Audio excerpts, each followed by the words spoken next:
Hello everyone, welcome back to our channel. So আজ আমি আবার একটা রেসিপি বানাবো। তো আজ বানাবো চিকেন পকোড়া একদম সহজ পদ্ধতিতে।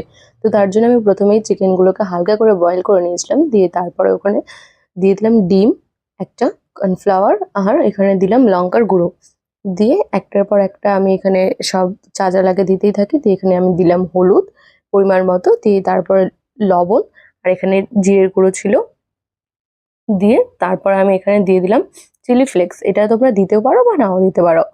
দিয়ে তারপরে আমি এখানে দিলাম হালকা করে গোলমরিচের গুঁড়ো, এটা কিন্তু দিলে স্বাদটা বেশ ভালো হয়।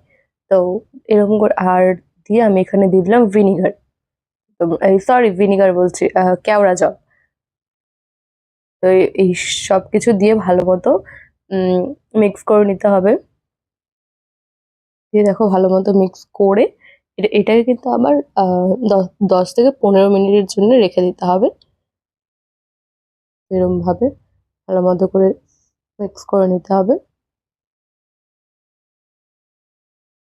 দেখো আমাদের মিক্স করা হয়ে গেছে, আর দিয়ে আমি 15 মিনিট পর আবার চলে এসেছি। তো এবার আমি একদিকে এখানে দেখো তেল বসিয়ে দিয়েছি কড়াতে। দিয়ে এবার আমি চিকেনের পিসগুলোকে এক এক করে দিতে থাকি তেলের মধ্যে। মিডিয়াম ফ্লেমে থাকবে গ্যাসটা। এরকম করে একের এক পর এক দিতে থাকতে হবে। দিয়ে দেখো দিয়ে দিয়েছিলাম।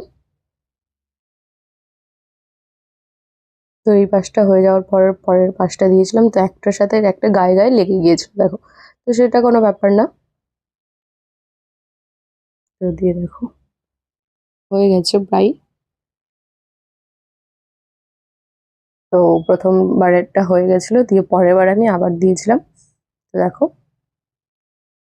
আর মানে দেখতে খুবই মানে সুন্দর লাগছে। তো পরের বারেরটাও দেখো হয়ে এসেছিল। তো আমার প্রায় কমপ্লিট হয়ে গেছিল। তো দেখো ফাইনালি হয়ে গেছে। তো তার মধ্যে আমি একটু সস দিয়ে দিই। আর ভীষণই টেস্টি, আর মানে বানাতে বানাতে কয়েকটা খাওয়া হয়ে গেছিল এরকম।